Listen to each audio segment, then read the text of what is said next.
Good morning, everyone. Hope you're having a fantastic week so far. We're only live on YouTube right now because I want to go ahead and show you the big announcement that you probably saw on Foundation's main Instagram account yesterday. But I want to go ahead and show you that, and then I'm gonna go live on YouTube, on Instagram.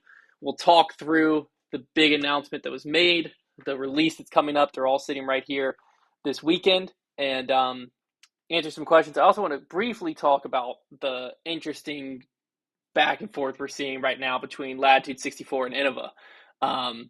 Very fun stuff. So before we get into that, let me just play the announcement video. If you already saw it, it's going to take a minute, but play the announcement video of the release coming up here soon. Introducing the Dark Horse Aceathon Zone.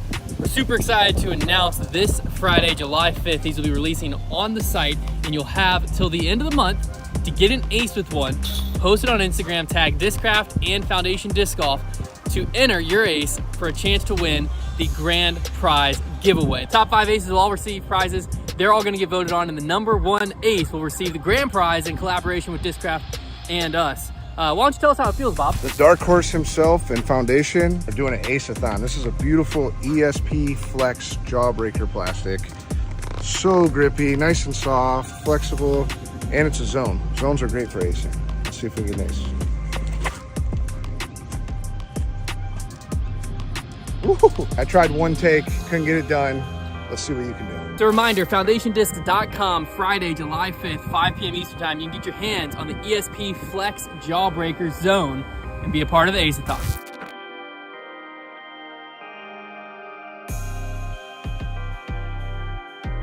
Here, all right. We are now back on YouTube. We're live on Instagram.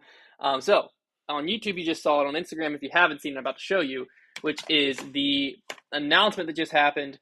The Aceathon, these have been used. We used them to get an ace, but the Aceathon, Dark Horse Aceathon Zone. These are ESP Jawbreaker Flex zones. They are coming Friday, 5 p.m. Eastern Time, FoundationDisc.com, and we're super, super excited about this. So you might have saw the teaser video that we put out on Saturday where we said this is the first drop in over 2 years.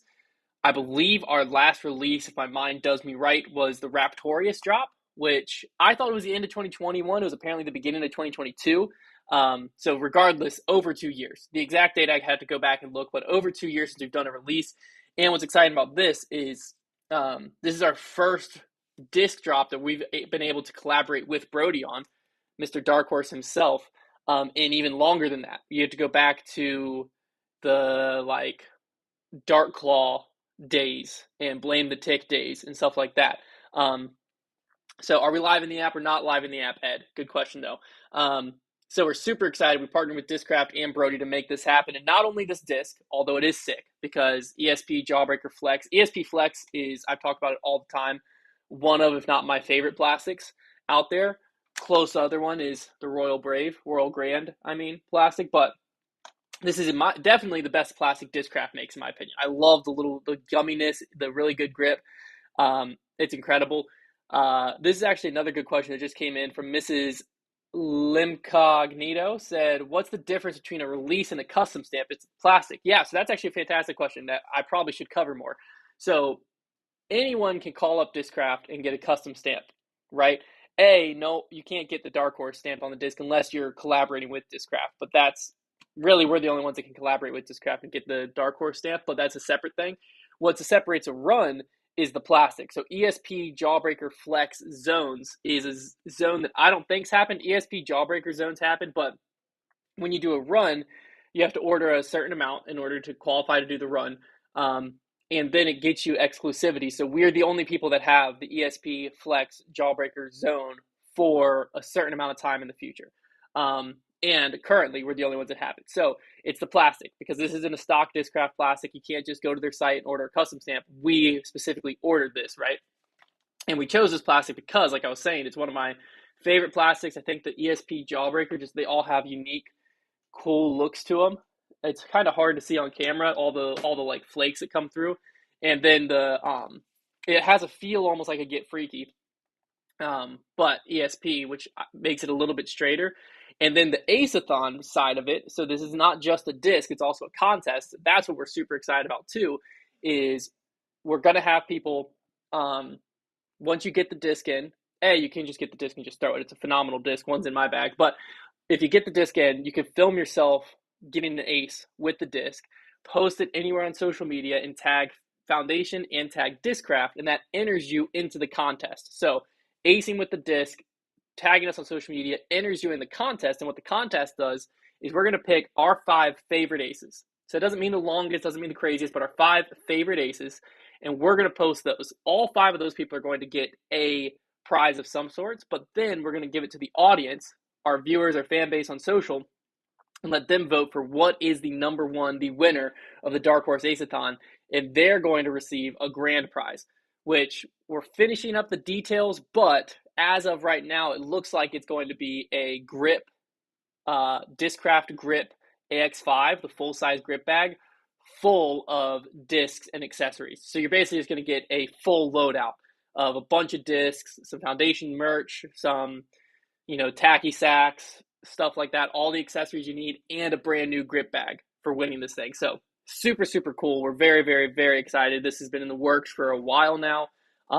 Like I said, this one's like scuffed up because we tried acing with it a bunch. And so actually this whole stack was my ace stack. So that's why I have them here. So if you see dirt and stuff on them, that's why. But I've thrown them a bunch, so I know they fly great. I'm very, very, very excited about this weekend. Again, it's Friday, 5 p.m. is when these release. Other disc releases happening this week, just like restock stuff, is the Ozone from Trash Panda. I believe hits our site this week. I think we even have some Robbie C Ozones, which is exciting. He actually just went to Denver a week or two ago. The videos are actually coming out this week, I think, of his Denver trip. And one of them, so we have some Robbie C, not stamped, but like embossed Ozones in addition to the stock Ozone. So that's a cool release happening this week.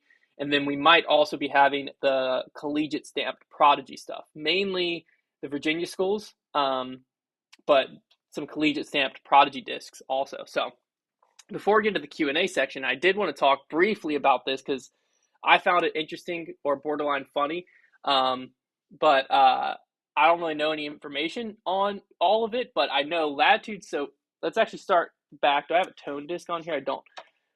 So if you go back, the tone plastic, in my opinion, the tone plastic started this whole thing off. Okay, but I could be wrong there. But tone comes out, and I don't have any tone, but it has an underside that's stiff, right, with a different plastic on top. So 2 different plastics in the mold.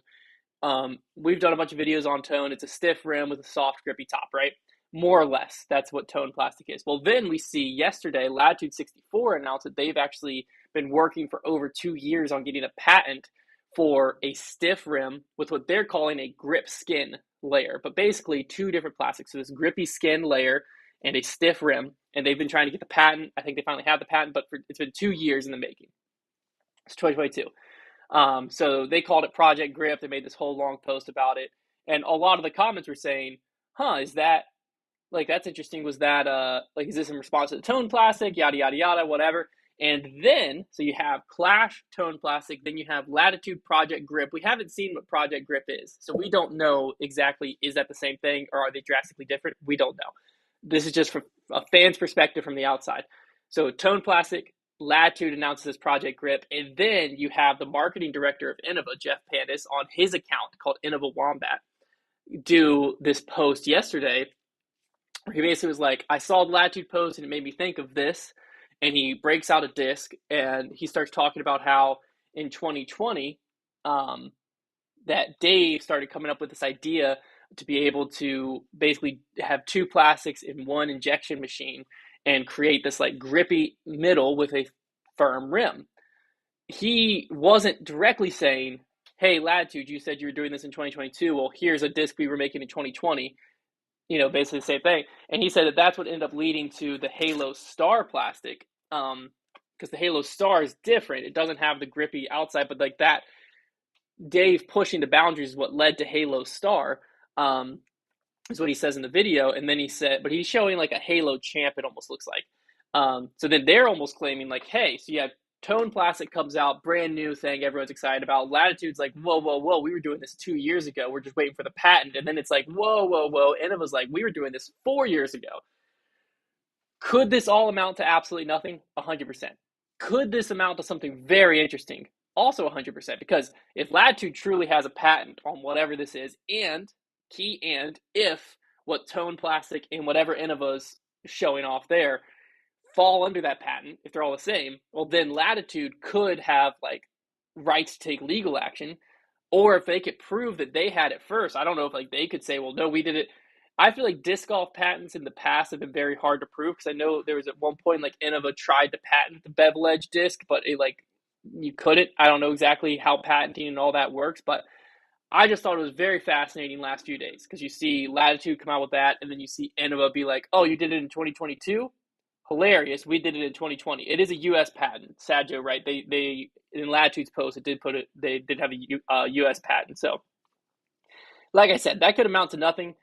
I just thought it was very fascinating to see basically these like all three companies kind of jockeying for position on like, we did it first. Well, Clash hasn't really made a statement. They just released the disc, and then Latitude, and then Innova. So very fascinating. But all right, let's hop into some questions. Shay also brought up a good point, which said if you go back, Latitude 64 had to discontinue their 2K line because of MVP's patent, which was, we did a video actually saying like what company's gyro is the best. Gyro being, how do I also not have overmold? I do.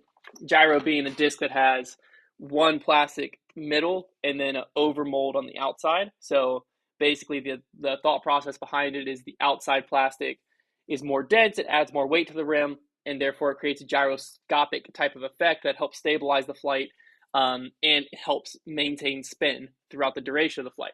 So MVP was able to patent however they're doing their overmold, and from what I've been told, the Latitude 64 2K line that was very similar to this is what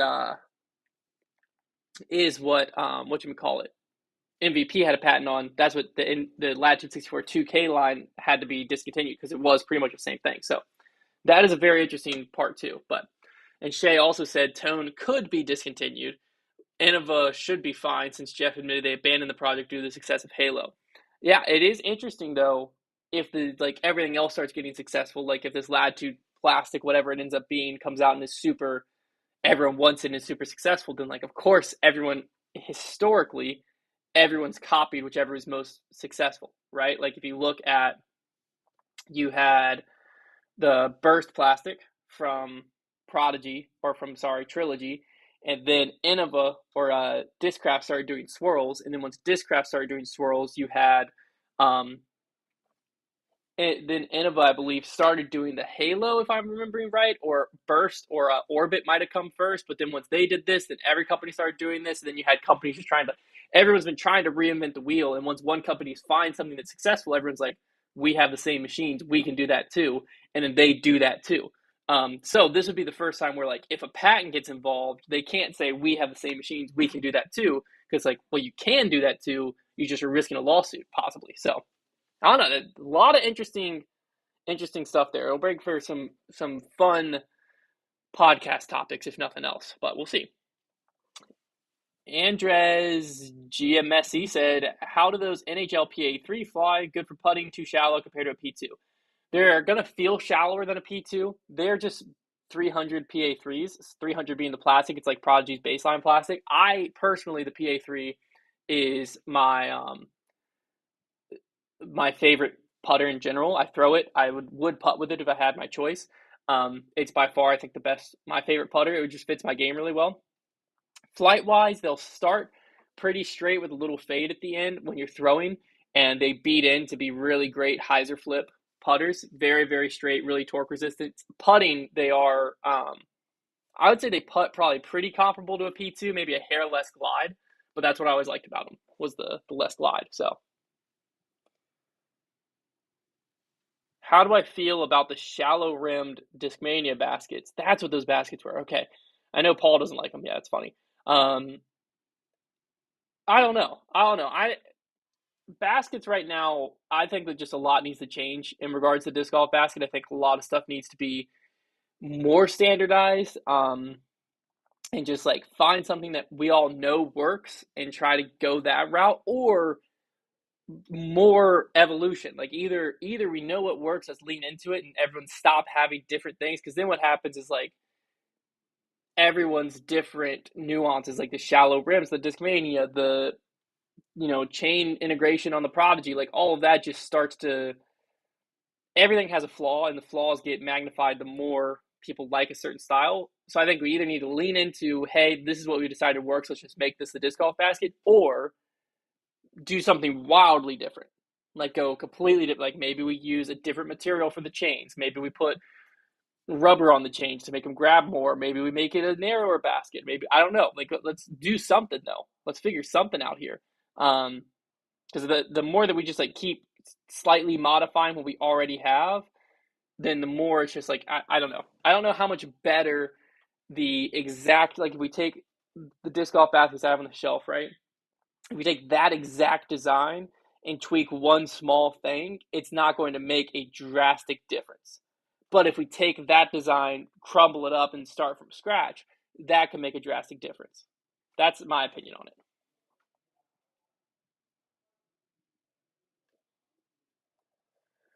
See some questions from YouTube here. I wonder what is actually patented. I know patents can be pretty dang specific. Yeah, I have no idea what they actually patented. I just know that they made that whole post about it yesterday. I haven't seen you guys throw much MVP. Is it just a preference or something else? Availability is what it is, really, because like MVP is currently on our shelf the most popular plastic. Like it's the discs that we get in and they'll go out the door the fastest. Um, but the problem is we don't get them in the door. They just like we just they I guess they haven't been able to meet demand, or maybe they're stockpiling up. I don't know. It's just really hard to get MVP in. So that's why it's not in our bags. It's like, yeah, I can put this Detour in, right? But like, and I love the Detour. I think it's a phenomenal disc. I think we actually have some on the site right now. But for example, the Detour, like if I put it in and I threw it and I loved it, I might not see this Detour on our shelves again for 6 months. I don't know. And so it's just when we are trying to move plastic and we want to be able to walk over, if I lose this Detour, walk into the warehouse, grab a brand new one and be like, hey, this is blah, blah, blah. It's just easier to do that with other companies. Because like also with MVP, we get a shipment in and we know that that's a very limited amount. I'm less likely to take one if we have 50 hexes or something, and I know those 50 hexes are going to last us 2 months, but we're not going to see the hex in the order form for 6 months or whatever, because we don't. That's the other problem is you don't want to order for 6 months and then it becomes wildly available and you're like, oh, we could have not tied up all this cash in this and been able to have cash for this. It's a whole different thing. But regardless, basically MVP, we just don't know when we're getting what, and so when stuff does come in, it's not like Discraft. If I loved the buzz, I could walk over there and grab like 4 buzzes and know, well, if those buzzes sell out because I grabbed 4 and I'm using them and cycling them through, like we can always get more buzzes. We can't always get more hexes. We can't always get more entropies. We can't always get more whatever. So yeah, that's the main reason MVP is not in our bags more, is we have to like really, really, really love a disc over its non-gyro counterpart for it to make the bag, because it's just not available.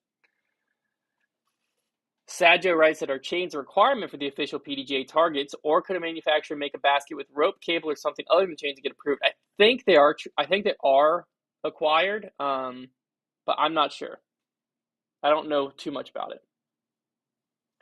Do I know when the giveaways from the app launch live stream are being shipped? That's a great question. I do not know. Oh, I guess I should touch on that. The app launch live stream. I just got so caught up in the Aceathon that I forgot about the app live stream that went down.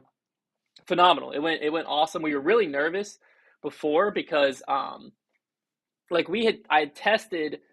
If you aren't aware, we launched an app. You can go into your app store, search Foundation Disc Golf. It's the easiest way on mobile to shop. The site. But within that, we were able to live stream directly to the app. And so to launch the app, we wanted to do a live stream sales-a-thon that was all exclusively in the app. We had this wish list giveaway. I announced the whole thing. You probably heard about it. But I had tested it when the app was in like beta mode, where I was the only one messing with it. I went live in the app and made sure it all worked and everything worked fine and it was all going good. But like when you go live, it notifies everyone. So once people started downloading it, I didn't want to go live again because I didn't want to test it again. And I wanted the first live stream to be the salesathon, which should have all worked fine. We weren't too stressed about it when we planned it. But then like day of, I'm like, I haven't tested this thing in months. Like what if now that we have thousands of people in the app, and who knew, I didn't know how many people were going to show up to watch it live, but like we had thousands of people that downloaded the app. I was like, what do we do if this doesn't work? So we ended up going live on YouTube as well and just made the deals exclusively in the app so you could watch on YouTube, but you had to download the app. Mainly because that way, if the live stream to the app failed, we had YouTube. That was really the main reason we went to YouTube. But what ended up happening is the live stream went perfect. Like the only time that it really crashed the app was Silas was wearing a Pepto-Bismol hat and came over and like sat in front of the camera, and the chat just went crazy and the app crashed for some people because there's so many messages coming in at once. But like that's the only time. And there was like 670 some people. It was like averaging over 600 people concurrently watching, which was a pretty big live stream. We've had bigger live streams on YouTube, but like for an app where you have to download the Foundation app to watch this live stream, it was crazy. And it worked great. The like little pop-ins on the side where you could see the product, and then it had like a list of all the products we had showed. It went as smooth as it could have. So that's super encouraging. We're trying to think up different ways that we're going to be using that live stream feature in the future. Probably right now I do the weekly warehouse like update live streams on our main Instagram. We're talking about, do we want to move that to the app, because it does make more sense sales wise to have it in the app, right? Because then like if I'm talking about, oh, the Aceathon disc, blah, blah, blah, it could just be a pop out. And then you could just, if that's something you're interested in, you don't have to leave the live stream to go to the site. It's just right there. So it would make more sense, but I also kind of like it being a marketing thing of like telling the wide audience of what's happening on Friday instead of the people just in the app. So I don't know, 50-50 on that, but all that the giveaway winner should be shipping this week at some point. Excuse me. Let's see. Shay says, typically it's the process that is patented. In MVP's case, the process is for their overmolding process, which enables them to mold cores and rims separately, but they become one inseparable piece. Interesting.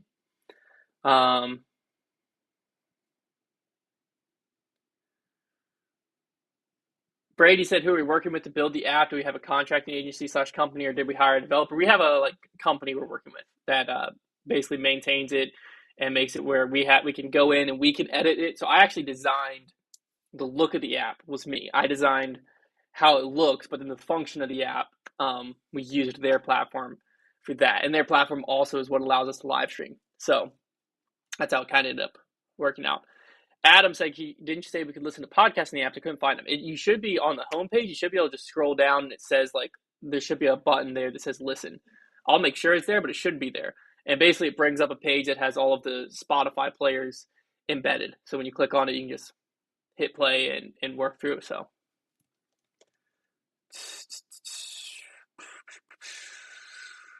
both. Yeah, we could do both on Friday. We could definitely do both. We're looking into it. I don't know what we're going to end up doing, but how does the shipping, this is a great question. A lot of people have questions about this. Michael Taylor said, how does the shipping for the monthly box work? I always get mine at the beginning of the next month. So how it worked is originally it took all of the subscriptions, right? So everyone who subscribed the month before, all of that, and it just processed them all on the 15th, which was nice, but because it was nice for people and it was nice for us because one day we could just go in and crank through them. It was nice for people because you knew when it was coming. The problem with it was you can go in and cancel your subscription. People have failed payments, stuff like that. But the main thing is people can go in and cancel, right? If it's like, I've been subscribed for the first 6 months of the year, but now, we're starting to budget for a vacation and I don't want to do the subscription box anymore. Makes perfect sense, right? So you can go in and you can cancel it. Well, how it was before is we wouldn't know how many cancellations we had, right? Because they all processed on the 15th, and the program we use on the back end for the subscriptions didn't have a live update of like, this is how many have canceled so far. Seems like something that's pretty simple. I don't understand why they don't have it. They don't, whatever. So instead we could switch to, if you bought on the 2nd of the month, every 2nd of the month is when your order's processed. And what that allows us to do is we can get a real-time view of, there should have been 10 people that was processed on the 3rd. only 7 works. There were 3 cancellations, so we know we have whatever our growing inventory is, so whatever we're opening the subscription box to, plus 3 cancellations. So it allows us to have a live look at what our actual inventory is for the subscription boxes, so that we know, okay, this month let's pull back the marketing efforts because there's only 20 left and we have 25 days left. Or it's, okay, wow, with some cancellations and the planned growth, we have 50 subscription boxes left. Let's really lean into pushing them. So it allows us to adapt our strategy on the fly. But that means that if you bought on like June 30th, then the 30th of every month is when it's going to be processed, which means that it's not going to ship till maybe the 1st of the next month, if that makes sense. So I think I'm going to make a claim here that I don't know if it's true or not, but I think it's true. I think we can change the date yours is processed. So if you don't like that, you should be able to email support@foundationdisc.com, and Jason can at least look at it for you. I think he said before he can do it, but Jason's the guy that would know that. So email support@foundationdisc.com, and we can at least look at that to see if we can update what date it changes, charges. So yeah. Adam said, can I request the podcast be added to the menu so it's easy to find? That is a good request, and that's not hard to do, Adam. I need a piece of paper.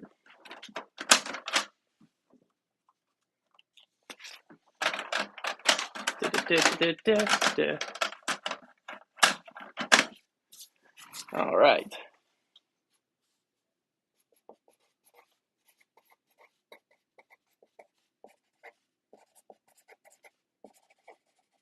Boom. It is now on paper, which means I will less likely forget. What's the best / fastest way to improve for someone to improve their disc golf game from advanced to pro level? So there's 2 kind of different thought processes on this, right? The one is field work. Field work, I think, will really help you if you're struggling on a specific aspect of your game. If I know, man, I really need to work on my 300-foot panning left to right shots, then that's something that you need to go to the field or go to a hole that challenges you and work on that, grind it out. I think that's one way. If it's just like you're struggling with scrambling, sometimes like it depends on what your weakness is. Because if you're struggling with scrambling, one of the best ways is to play a workshop round with yourself. Go out to the course that you typically struggle on, throw 2 shots off the tee, take your worst. Throw 2 shots from there, take your worst. Throw 2 shots from there, take your worst until you're putting. And then putting, obviously, no matter what your weakness is, you got to practice putting. Because putting is, like, as you've watched our videos, I'd assume by you watching this live stream, you've seen how much strokes putting can cost you. So if you're trying to be very serious about disc golf, then like you got to be getting hundreds and hundreds of putts in a day. There's just no way around it. If that's what you're trying to do, like you want to go to the pro level, like you have to become where you're within 40 feet of the basket. It's gonna at least scare the chains very close. So yeah.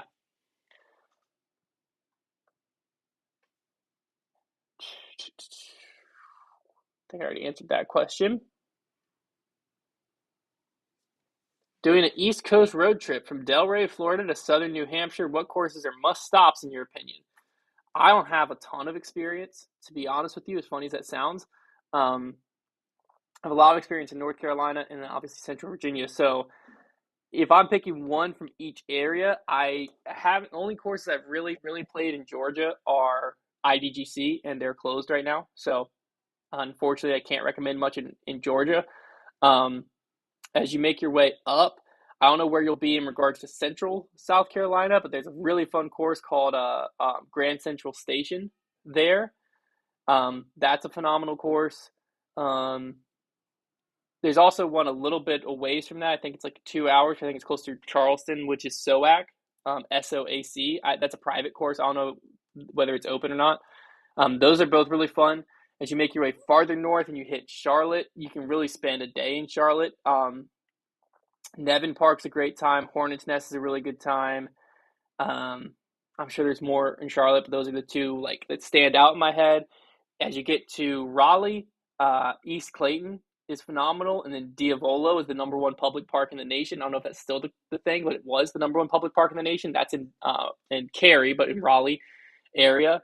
And then as you continue to head north, must plays between us and Raleigh, there's not a ton of like you have to play this course. So I would just come. I mean, New London, I think, especially with Worlds coming here, you got to play that.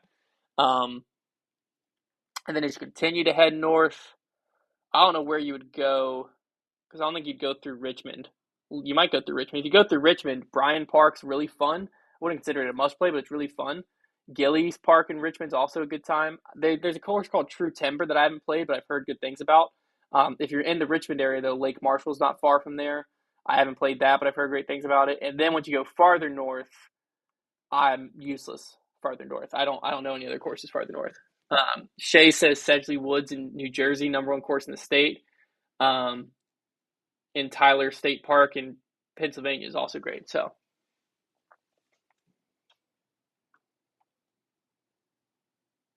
just saw something about Halo Champion Classic. Have you talked about it at all or thrown any? I was talking about I don't know if it's Halo Champ, but I saw Innova Wombat, Jeff Panis, Innova's marketing guy, talk about uh this like plastic that they came out with back in like 2020 that led to Halo Star. So I don't know if that's what this Halo Champ's going to end up being about, but if so, I'm very curious about it. I haven't had a chance to throw it yet though. Okay, let's get back over to YouTube some. Michael Taylor, are we guys looking at a retail store in Denver? Just coincidence, Robbie's out there and now we're going out. It's just a coincidence. It's because we're going out there because it got voted on. So we put a poll up on where should we go to play a Bogey Road battle, and Denver won. And Jesse's out there. So we're going to obviously get to go to the Trash Panda headquarters and all of that. And that's also why Robbie went out there. He's a good friend with Jesse, so he went to the Trash Panda headquarters. So just a coincidence. I mean, Denver would be sick. Seems like there's a lot of disc golf out there. So I'm never going to say never to that, but not something we're interested in right now. Alex says, we finished our mission statement yet. Also, do you have any priorities or goals for the business as a whole over the next 5 years? Yes to both. I don't think we've published our mission statement, but I can pull it up here. So our main mission statement, our external mission statement is Foundation Disc Golf strives to provide disc golfers of all skill levels the tools and resources they need to build their game and grow their community. Build your game is like our tagline we've had for an eternity. It just really hasn't been something we've leaned into. So now we're really making sure that's a part of everything we do. Because really when it breaks down, like that is the essence behind why we do what we do and the way we do it. And then the community aspect, I think, is something that it's a more recent development of like really trying to lean into turning what we've built into a community, the Foundation Nation, but also giving people another thing to connect with their community, right? Of you might go out to a course and someone's wearing a Foundation hat and you instantly know you have something that you get along with them on, right? Or someone's talking, they say something about Grip Lock, you listen to Grip Lock, boom, like there's a community aspect within. So like within your local community, there can be like a sub community that you can connect to, and then that helps you plug into your community more.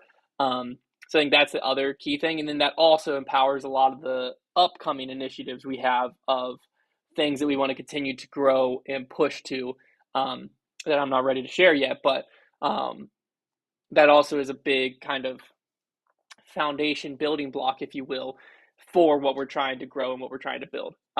So yeah, but we do have some different focuses as a whole over the next 5 years. I've never been a big like visionary planner, but I'm trying to get better at that so that we know kind of we can make strategic steps and not just say yes to every opportunity that makes sense. But we also don't want to get so locked in that if something does come up and it's a really good opportunity, that we miss it because it takes us too long to react or respond. But yeah, I'm working on the kind of 5-year goal, 5-year vision of like where we want Foundation to continue, because I do think it's really important. We also implemented more opportunities for communication, I guess is a better way to put it. But basically more ways that are more structured for feedback to be provided from leadership to employees, and vice versa. And then also a way for people to communicate like the upcoming objectives and stuff like that, so that we can all make sure we're on the same page and pulling in the same direction, so that some people aren't pulling towards something that we were working on months ago because we didn't update, yada, yada, yada. So we've done a lot of stuff over the last few weeks to really try to hone in pull together as a team and be like, hey, this is what we're working towards. And a big part of that is identifying the mission statement and why we do what we do at Foundation. So, yeah.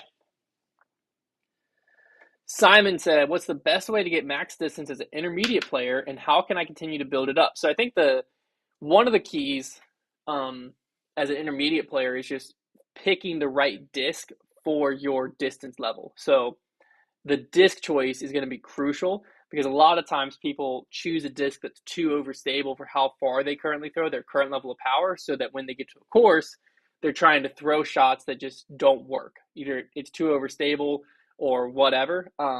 So finding a disc that'll do what you want it to do and give you that max turning flight with how you typically throw, that's crucial to just getting more distance. But then when you're trying to like, okay, well, how do I throw a disc farther? Not how do I get a disc to work for me better? That is all about form. It's all about nuances, and I can't tell you, oh, this is your best way to increase distance, because like if you're whatchamacallit, throwing 300 feet, there's certain steps that like, okay, well, if you're throwing 300 feet, most likely this is what's going to get you to 350. But if you're throwing 350, the difference from 350 to 400, it could be every single person's different once you get to that level. And then once you get to 400, now we're talking minor tweaks between 4 to 500, because now you have a lot of things going right, and you're talking about like timing could be a little bit off, or your footwork could be a little bit off, or the positions you're getting into on your reach back could be what's off. And so then it gets basically the farther you throw, the more nitty gritty and precise your form work has to be. So there isn't a really, this is your answer. So.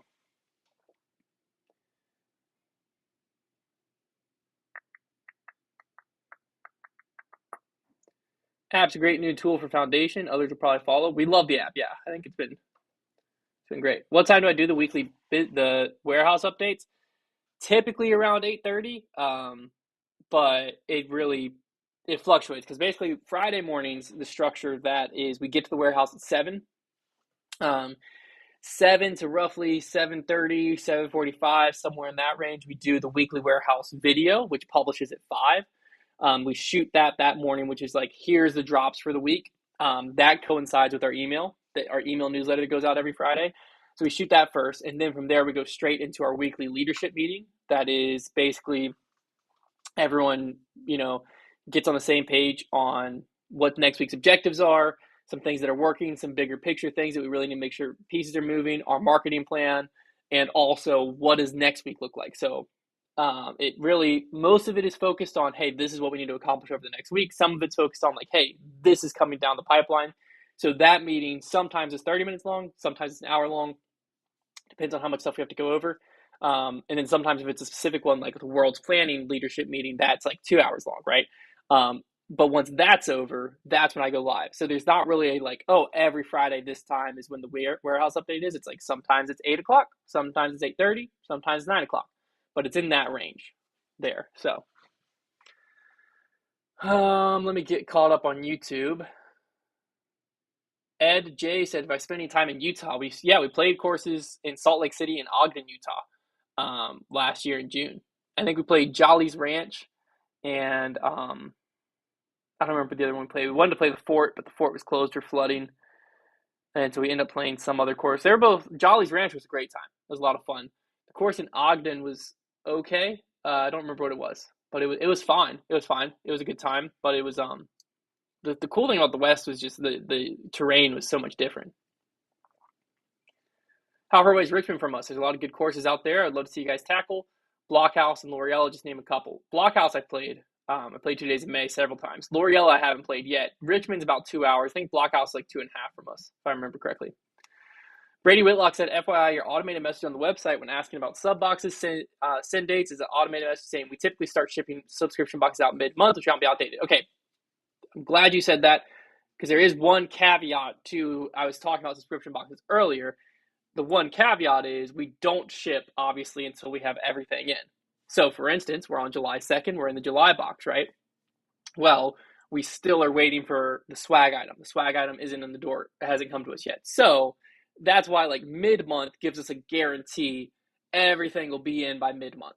So if we get everything in earlier, we'll start shipping earlier. But if yours processes on July 1st, it might not ship till July 15th. So it is accurate that we probably won't, like, because typically mid-month is like that's when it will start shipping. Just because sometimes shipping gets delayed, or we order something that is going to have like a 4 week lead time, and or whatever. It depends on the box, but that gives us the breathing room to make sure stuff's on hand before it ships. So that message is right, but there will be cases where it ships before, if that makes sense. So Sad Joe says, I appreciate the insight of the business and thought process. It's all fascinating. That's what this is here for. That's what Coffee Break's here for. I love talking about it. I wanted a platform to talk about it. So I must be way behind on Instagram. I am. Holy cow. Because I was just scrolling about stuff that I was talking about like 30 minutes ago. Discmania just announced the last Howl, Colton leaving Discmania. What? Let's look at this.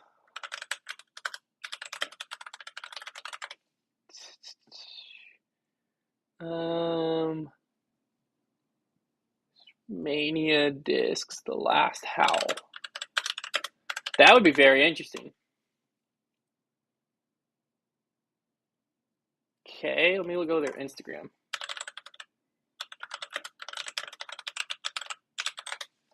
Instagram, let's go here. All right, where do you see this? Where do you see this? Because I got nothing. I got nothing on here. Where did you see that last Howl announcement? Hello, how's the family? Family's doing great. Appreciate you asking. Someone tell me where the last Howl announcement is. That where did you see it? I got the Insta Discmania Europe. Oh, interesting.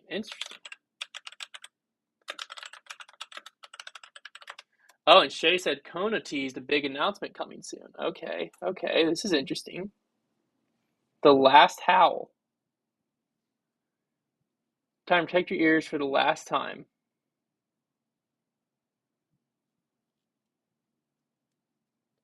That is very interesting. Okay, it's time to protect your ears for the last time. Colton Montgomery's signature series continues with the swirly S-Line PD.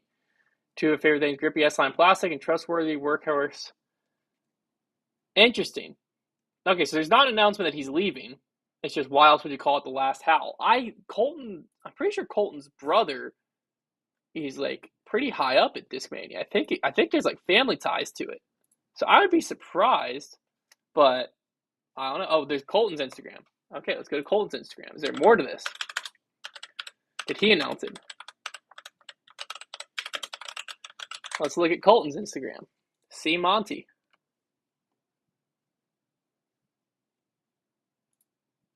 A couple weeks ago. This was 23 hours ago. That's just the thing about. This is just about how much fun they're having. It's like his story. Does he have a story up about it? It's in this box. The last Howl. Knocked out of the park. Hyped. Videos coming later. Okay, so we just have the last Howl. So it could have just been. It could just be like the naming of it is just the last Howl. But Shay also is saying that Kona teased a big announcement. I don't know. It could be interesting. Would Colton Montgomery leaving Discmania be the biggest announcement? No, it wouldn't. But it would be interesting.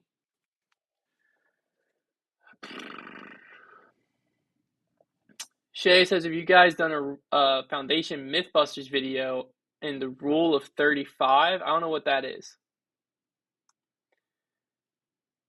LCS said, do Foundation podcasts get more views on podcast platforms or on YouTube? It depends on the podcast. Most of them are more on YouTube. A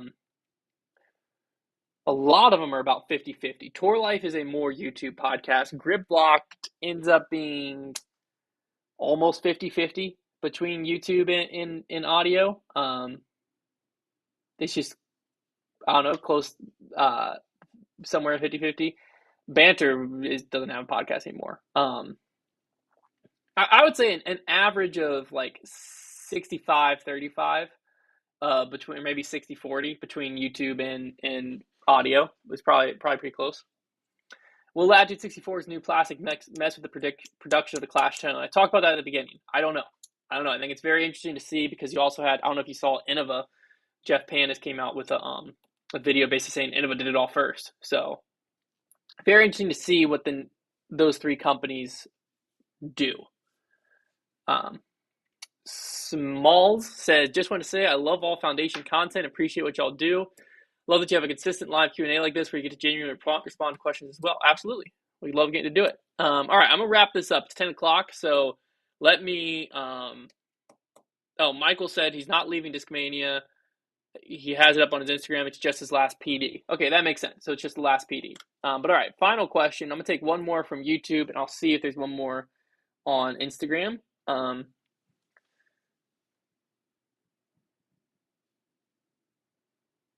Oh, this is interesting. Shay said it's a Reddit theory that's held up. Throw all of your drivers a bunch of times, measure their distance, and average the totals.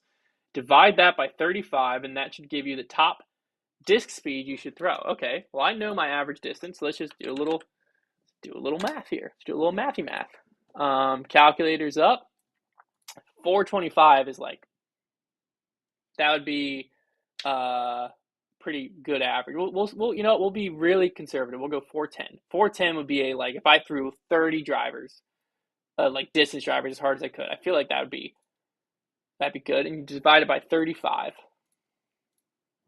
11.7. Yeah, that makes sense because I feel like most 12 speeds I can handle, but an 11 speed is like what I can really get out there. So then let's take someone who throws 325 and divide it by 35. And that puts them at 9. Yeah. Okay, so if someone throws 375, that should put them at what, 10? I feel like you can probably do this math in your head pretty easily. 10.7. Okay, but then if I throw 200, what does it say I should throw? 5 speed, almost 6 speed. Yeah, you know what? I like it. I think it checks out. I'm a fan of the rule of 35. Okay, final two questions. Dom's Chip said, what happened to the Foundation Nation YouTube channel? So we ended up stopped uploading to it because it allowed us the free time to upload a third video on YouTube on our main channel. So we used to go Tuesday, Thursday on the main channel, and Wednesday was Foundation Nation Day. But the Foundation Nation content actually took a lot more time and energy to think through, film, and edit than a disc golf video. And it was getting, at that time, about a third or a fourth of the views. And also the genre it's in monetizes worse than disc golf, AdSense wise. And so it was like, okay, well, we're getting, let's say it's a third of the views, but we're only getting 15% of the ad revenue from a YouTube video, and it takes more time. So it's costing us more to produce something that does drastically worse when we could just go make a third YouTube video. So it's like so that's what led to Tuesday, Wednesday, Thursdays. We all love doing it. It was a blast, especially like the crosstown hide and seeks, the scavenger hunts. Like they're a great time. The golf break 100 series, a blast. I would love for that to come back. It's just we don't have time right now. Is it something that I'm going to say never will come back? No, there's a reason. Like we didn't delete the channel or turn it into something else. Like the channel's still there because it could come back. It could change it to Foundation Golf at some point too. But no, it could definitely come back at some point. It just isn't coming back right now because it's what allowed you to have the Wednesday videos. So it was just a give and take there. And then Will said, when we get a more behind the scenes videos on this channel, soon, very soon. I'm actually been filming a behind the scenes vlog on the release of the Aceathon zone, which reminder, these come out Friday, 5 p.m. Super excited about it, but it's our first drop in a little over 2 years. And so I wanted to document mainly because I documented some of our drops before on, I think it might have even been on the Foundation Nation channel because that used to be our vlog channel. But I did some vlogging about a drop before, and I thought I'd be interested to just see with the release of this, like how drastically different it looks from my perspective for this drop. And because, like, for instance, if you go back to our last release, or I guess our second to last release, because our last release we had Brad, but we still didn't have the staff. But if you go back to like the Rocket Roaches and the impacts and the photon zones and all of that, right? If you go back to all of that, a lot of it, like it was like the Jawbreaker Wasp, we had Trevor as a day laborer, just part-time. he might have, I guess that would, for the Jawbreaker Wasp, he just started as part time. You had me, and then I think that was during COVID. So I think Paul was home. So I think we had Paul working during that. And then for like the next releases, like the Impact, we would bring in like Trevor and I would do all of the work for the back end. We had Connor at that point to do the marketing, but then we would bring in, that's actually how Silas got in. We would bring in guys like from my church or from wherever. It's like, hey, if you just want to come in and fill orders for a day, we'll pay you, $100 or whatever it works out to be, right? And so like that was like that drop process, but we were doing all of the work, right? Like we were doing the marketing, we were doing the emailing, and like Trevor at that time was doing the inventory and order fulfillment. So like even the marketing plan was on my desk, but our like we were uploading one video a week. We were only doing like one podcast instead of five. So like the amount of work that was getting done wasn't like some crazy thing. Like it's not like we were operating the company we're operating today as a team of three. But that was like what that looked like back then. And so I was like, this will be really fascinating to document. Now, 2 years later, the company's grown from like 3 employees to like 12. What does it look like from my perspective of how this drop goes? And so it's cool because I can document like Trevor came up with the marketing plan. I'm a part of like helping execute the marketing plan. But then like Brad and Jason already have these sorted by weight and by stamp, and they're already going to put them up. And then once all of it comes and happens and hopefully sells out, then Monday like they're going to go and they're going to fill the orders, and we don't have to fill the orders. That used to be something where like we would get tons and tons of orders when we did a drop right on over the weekend, especially during 2021. Like, I mean, I could have dropped 1,000 of these Sharpies and they would have sold out. So 2021 was a whole different time, but like all these orders would come in, and like I was saying, there's a 2-man fulfillment team, Trevor and I. Our goal was like, hey, we might have 1,200 orders that came in over the weekend. Let's try to get them out by Wednesday, because we also like we had the label printer at the time could only print, I think it was 50 labels at a time. Our fulfillment process was just slow. We would bring in people, like my family helped with some of them, but you had to like train them on how, because they weren't disc golfers, so you're trying to teach them about like what the different weight and stamps and stuff like that are, and it was a mess. And so we were always happy with like, hey, if we can get all these out by Wednesday, that'd be great. But with our team now, like we'll probably be able to get them the orders in and out the door Monday. Like that's just, it's crazy. So all that to say, the behind the scenes vlog's coming after this release happens. That'll kind of show you the process of like from ideation, so like why we did this, what's super exciting about it, the marketing plan, what pivots we've had to make with the marketing plan. Turns out acing's hard. Pause due to poor connection on Instagram. That's interesting. Some different pivots we've had to make with the marketing plan, yada yada yada, and then all the way through to the fulfillment, because it's gonna be a cool story. So that's coming soon, and then I want to do some more like day in the life, week in the life, that type stuff on my YouTube as we get back to normalcy. We'll definitely try to do like a world's vlog too, because I think that'll be very interesting. So more behind the scenes stuff's coming, but appreciate y'all tuning in on YouTube. Appreciate you tuning in on Instagram. We'll be back next week with some more updates. So we will see you all then.